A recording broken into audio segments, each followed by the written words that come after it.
ሰላም እንዴት አላችሁ? የኢትዮ ታይምስ ቤተሰቦቻችን ለሰዓቱ የተመረጡ አዳዲስ መረጃዎችን ይዘንላችሁ ቀርበናል። ከመረጃዎቻችን መካከልም በአቶ ጌታቸው ረዳ የሚመራው የስምረት ፓርቲ ከፍተኛ አመራር የሆኑትና ከኢንዱስትሪ ቢሮ ኃላፊነት የተሰናበቱት ወይዘሮ አልማዝ ገብረጻድቅ ኢፍትሐዊ ተግባር ተፈጽሞብኛል ሲሉ መልእክታቸውን አስተላልፈዋል። ከህወሓት አስተሳሰብ ውጪ የሆነ አቋም ማስተናገድ አለመቻል የቆየ ልማድ ነው በማለትም ከኃላፊነታቸው የተሰናበቱት የስምረት ፓርቲ አባል ወይዘሮ አልማዝ ገብረጻድቅ ጨምረው መልእክታቸውን አስተላልፈዋል። ይህ መረጃ በዜናችን በዝርዝር እናስደምጣቸዋለን። ግብጽ በኢራንና በዓለም አቀፉ የኒውክሌር ኃይል ኤጀንሲ መካከል በኒውክሌር መርሃ ግብር ትብብር ላይ እያሸማገለች ነው የሚል መረጃ ተሰምቷል። የግብጽ የውጭ ጉዳይ ሚኒስቴር ባድር አብደላቲ ከኢራን ምክትል የውጭ ጉዳይ ሚኒስትር አባስ አራግቺና ከዓለም አቀፉ የኒውክሌር ኃይል ኤጀንሲ ዋና ዳይሬክተር ራፋኤል ግሮሲ ጋርም በስልክ መነጋገራቸው ተሰምቷል። ይህን መረጃም በዜናችን በዝርዝር እናስደምጣቸዋለን።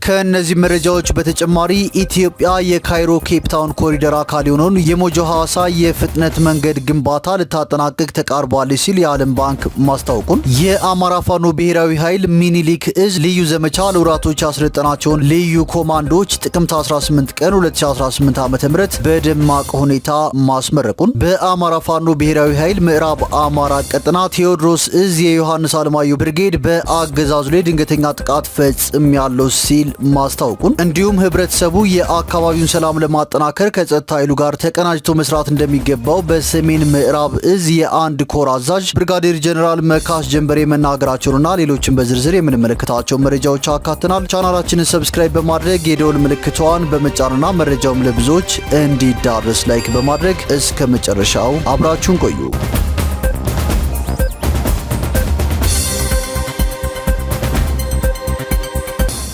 ወደ መጀመሪያው መረጃችን ስናልፍ ግብጽ በኢራንና በዓለም አቀፉ የኒውክሌር ኃይል ኤጀንሲ መካከል በኢራን የኒውክሌር መርሃ ግብር ዙሪያ ትብብር እንዲኖር በዲፕሎማሲያዊ መንገድ ሽምግልና ማድረጓን እንዳጠናከረች አስታውቃለች። የግብጽ የውጭ ጉዳይ ሚኒስቴር ባድር አብደላቲ ከኢራን ምክትል የውጭ ጉዳይ ሚኒስትር አባስ አራግቺና ከዓለም አቀፉ የኒውክሌር ኃይል ዋና ዳይሬክተር ራፋኤል ግሮሲ ጋር በስልክ ተነጋግረዋል። ንግግሩ የኢራንን የኒውክሌር ጉዳይ በሰላማዊ መንገድ ለመፍታትና በክልሉ ያለውን ውጥረት መቀነስ ላይ ያተኮረ እንደነበር ተገልጿል።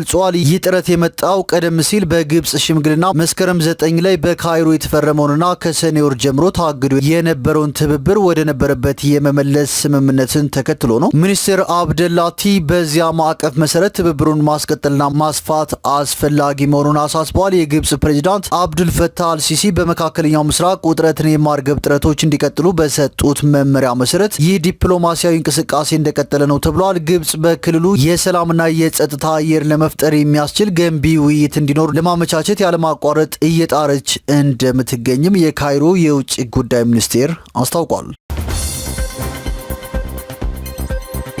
ወደ ቀጣዩ መረጃዎችን ስናልፍ ከህወሓት አስተሳሰብ ውጪ የሆነ አቋም ማስተናገድ አለመቻል የቆየ ልማድ ነው ሲሉ ከኃላፊነታቸው የተሰናበቱትና የስምረት አባል የሆኑት ወይዘሮ አልማዝ ገብረጻድቅ ተናግረዋል። ጥቅምት 14 ቀን 2018 ዓ.ም ስምረት ባካሄደው ጉባኤ የስራ አስፈጻሚ አድርጎ ከመረጣቸው በኋላ ጥቅምት 17 ቀን 2018 ዓ.ም የስንብት ደብዳቤ ተጽፎላቸው ጥቅምት 19 ቀን 2018 ዓ.ም ከኢንዱስትሪ ቢሮ ኃላፊነት የተሰናበቱት ወይዘሮ አልማዝ ገብረጻድቅ ተፈጽሞብኛል ስላሉት ፍትሐዊ ተግባር ተናግረዋል። የስራ አስፈጻሚዋ ለአንዳ ሪፖርት ለተባለ የዩቲዩብ ሚዲያ ቃላቸውን ሰጥተዋል። ወይዘሮ አልማዝ ገብረጻድቅ በፊት የኮንስትራክሽንና ከተማ ልማት ቢሮ በመቀጠልም የኢንዱስትሪ ቢሮውን እየመራው የጊዜያዊ አስተዳደሩ የካቢኔ አባል ሆኜ ቆይቻለሁ ብለዋል። የስራ ማሰናበቻ ደብዳቤው የተጻፈው ጥቅምት 17 ቀን 2018 ዓ.ም ሲሆን እኔ ጋር የደረሰው ጥቅምት 19 ቀን 2018 ዓ.ም ነው። ከስራ ለመሰናበቴ በግልጽ የተነገረኝ ምክንያት የለም ሲሉም ተናግረዋል። ጥቅምት 14 ቀን 2018 ዓ.ም በስምረት ፓርቲ መስራች ጉባኤ መሳተፌ ይታወቃል። ይህንን ተከትሎ ያን ቀን ምሽት ከካቢኔ የመገናኛ ፕላትፎርም እንድወጣ ተደረገ። ይህ የተደረገው በስምረት ፓርቲ የምስረታ ጉባኤ በመሳተፌ ምክንያት እንደሆነ ግልጽ ነው ብለዋል። ከአሁን በፊት የስምረት ፓርቲ አባል የሆነችው የሲቪል ሰርቪስ ቢሮ ኃላፊ ሰብለ ካሳይ ከኃላፊነት እንድትነሳ ተደርጓል። በጊዜያዊ አስተዳደሩ ካቢኔ ብቸኛ የስምረት ፓርቲ አባል ሆኜ የቀረውትን የነበርኩ ሲሉም ተናግረዋል። ጊዜያዊ አስተዳደሩ አስተዳደሩ አቃፊና አሳታፊ መሆን እንዳለበት የተቋቋመበት ሰነድ ያመላክታል። የተለያዩ አስተሳሰቦችና አመለካከቶች የሚንሸራሽሩ መሆን እንዳለበትና ይሁን እንጂ የስምረት ፓርቲ አባል ሆኖ የካቢኔ አባል ሆኖ መቀጠል በጣም ከባድ እየሆነ ነው የመጣው በማለትም ወይዘሮ አልማዝ ተናግረዋል። በማስከተልም ሰብለም ትሁንኔ ቀደም ሲል የህወሓት የማዕከላዊ ኮሚቴ አባላት እንደነበርን ይታወቃል። ነገር ግን የተካሄደው ጉባኤ ህገ ወጥ ነው ብለን ተቃውመን ህወሓትን ለቅናል። ከዛ በኋላ ደግሞ በአቋማችን ጸንተን ስምረት ፓርቲን መስርተናል። ስለሆነም ከህወሓት አስተሳሰብ ውጭ የሆነ አቋም ማስተናገድ አለመቻል የቆየ ልማድ ነው ሲሉ ተናግረዋል። ሰብለ በስምረት ፓርቲ ስብሰባ በመገኘቷ ምክንያት ከስራ እንድትሰናበት ሆኗል። እኔም በኃላፊነት በቆየሁባቸው ጊዜያት ተጽዕኖዎች ነበሩብኝ። በሂደትም ከስራ እንደምሰናበት አውቅ ነበር። ሰዓቱ ደረሰና በመጨረሻም ይሄው አድርገውታል በማለትም ተናግረዋል። ከኃላፊነት እንድነሳ ከህወሓት ጽህፈት ቤት በኩል የማቋረጥ ጫና ይደረግ ነበር። ይህ አይነት አካሄድ ትክክል አይደለም፣ ለሀገርና ህዝብ አይጠቅምም፣ አይበጅም። ትግራይ የሁላችን ናት። የተለያዩ አስተሳሰቦችና አመለካከቶች የሚንሸራሽሩባትና የሚስተናገዱባት መሆን እንዳለባትም ተናግረዋል። የኔ አስተሳሰብና አመለካከት ብቻ ይደመጥ የሚል አቋም ረዥም ርቀት አያራምድም። ይህ አይነት አካሄድ እጅግ አደገኛና ትግራይን ወደፊት የማያዛልቅ በመሆኑ በጋራ ልናወግዘውና ልንታገለው ይገባል በማለትም ወይዘሮ አልማዝ ገብረ ጻዲቅ ተናግረዋል።